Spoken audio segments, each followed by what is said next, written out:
உயிர்த்தெழுந்த இயேசு கிறிஸ்துவின் வல்லமை ஊழியங்கள் வழங்கும் வசனப் பெட்டகம். இயேசுவே கர்த்தர். இயேசுவையே தேவன் ஆண்டவரும் கிறிஸ்துவுமாக்கினார். இயேசுவே ராஜாதி ராஜா, கர்த்தாதி கர்த்தா. கிறிஸ்துவே மரித்தோர் மேலும் ஜீவனுள்ளோர் மேலும் ஆண்டவர். கிறிஸ்துவே போதகரும் ஆண்டவருமாயிருக்கிறார். வசனப் பெட்டகத்தின் இன்றைய தின கருப்பொருள் அன்பு. மேலும் நமக்கு அருளப்பட்ட பரிசுத்த ஆவியினாலே தேவ அன்பு நம்முடைய இருதயங்களில் ஊற்றப்பட்டிருக்கிறபடியால் அந்த நம்பிக்கை நம்மை வெட்கப்படுத்தாது. அன்பை குறித்ததான வேத வசனங்களை பார்க்கலாம். மத்தேயு 22:37 முதல் 40 வரை உள்ள வசனங்களில் வாசிக்கிறோம். இயேசு அவனை நோக்கி, உன் தேவனாகிய கர்த்தரிடத்தில் உன் முழு இருதயத்தோடும் உன் முழு ஆத்மாவோடும் உன் முழு மனதோடும் அன்பு கூறுவாயாக. இது முதலாம் பிரதான கற்பனை. இதற்கு ஒப்பாயிருக்கிற இரண்டாம் கற்பனை என்னவென்றால், உன்னிடத்தில் நீ அன்பு கூறுவது போல பிறனிடத்திலும் அன்பு கூறுவாயாக என்பதே. இவ்விரண்டு கற்பனைகளிலும் நியாயப்பிரமாணம் முழுமையும் தீர்க்க தரிசனங்களும் அடங்கியிருக்கிறது என்றார். யோவான் 15:10 வாசிக்கிறோம், நான் என் பிதாவின் கற்பனைகளை கைக்கொண்டு அவருடைய அன்பிலே நிலைத்திருக்கிறது போல நீங்களும் என் கற்பனைகளை கைக்கொண்டிருந்தால் என்னுடைய அன்பிலே நிலைத்திருப்பீர்கள். யோவான் 13:35 வாசிக்கிறோம், நீங்கள் ஒருவரில் ஒருவர் அன்புள்ளவர்களாயிருந்தால் அதனால் நீங்கள் என்னுடைய சீஷர்கள் என்று எல்லாரும் அறிந்து கொள்வார்கள் என்றார். ரோமர் 8:28 வாசிக்கிறோம், அன்றியும் அவருடைய தீர்மானத்தின்படி அழைக்கப்பட்டவர்களாய் தேவனிடத்தில் அன்பு கூறுகிறவர்களுக்கு சகலமும் நன்மைக்கு ஏதுவாக நடக்கிறது என்று அறிந்திருக்கிறோம். ரோமர் 8:36-37 வாசிக்கிறோம், கிறிஸ்துவின் அன்பை விட்டு நம்மை பிரிப்பவன் யார்?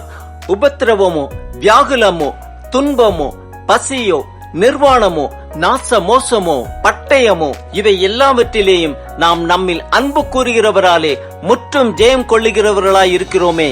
ரோமர் 13:10 வாசிக்கிறோம், அன்பானது பிறனுக்கு பொல்லாங்கு செய்யாது, ஆதலால் அன்பு நியாயப்பிரமாணத்தின் நிறைவேறுதலாய் இருக்கிறது.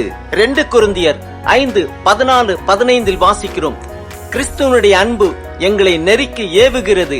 ஏனென்றால் எல்லாருக்காகவும் ஒருவரே மரித்திருக்க எல்லாரும் மரித்தார்கள் என்றும், பிழைத்திருக்கிறவர்கள் இனி தங்களுக்கென்று பிழைத்திராமல் தங்களுக்காக மரித்து எழுந்தவருக்கென்று பிழைத்திருக்கும்படி அவர் எல்லாருக்காகவும் மரித்தார் என்று நிதானிக்கிறோம்.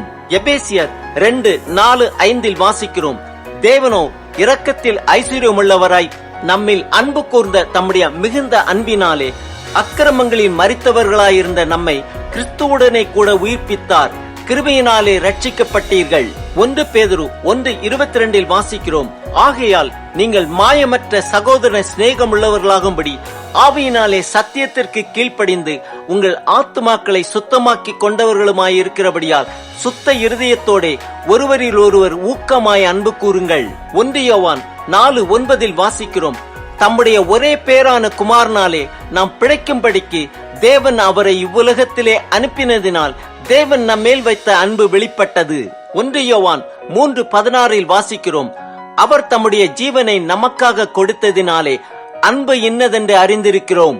நாமும் சகோதரருக்காக ஜீவனை கொடுக்க கடனாளிகளாய் இருக்கிறோம். 1 யோவான் 3:17 வாசிக்கிறோம், ஒருவன் இவ்வுலக ஆஸ்தி உடையவனாயிருந்து தன் சகோதரனுக்கு குறைச்சல் உண்டு என்று கண்டு தன் இருதயத்தை அவனுக்கு அடைத்துக் கொண்டால் அவனுக்குள் தேவ அன்பு நிலை கொள்ளுகிறது எப்படி? 1 யோவான் 4:21 வாசிக்கிறோம், தேவனிடத்தில் அன்பு கூறுகிறவன் தன் சகோதரனிடத்திலும் அன்பு கூற வேண்டும் என்கிற இந்த கற்பனையை அவராலே பெற்றிருக்கிறோம். ஆம், நமக்கு அருளப்பட்ட பரிசுத்த ஆவியினாலே தேவ அன்பு நம்முடைய இருதயங்களில் ஊற்றப்பட்டிருக்கிறபடியால் நாம் காண்கிற சகோதரனிடத்திலும் அன்பு கூறுவோம். நம் தேவனாகிய கர்த்தரிடத்தில் நம் முழு இருதயத்தோடும் நம் முழு ஆத்மாவோடும் நம் முழு மனதோடும் அன்பு கூறுவோம். நம்மிடத்தில் நாம் அன்பு கூறுவது போல பிறனிடத்திலும் அன்பு கூறுவோம். அவ்வாறு நியாயப்பிரமாணத்தை நிறைவேற்றுவோம்.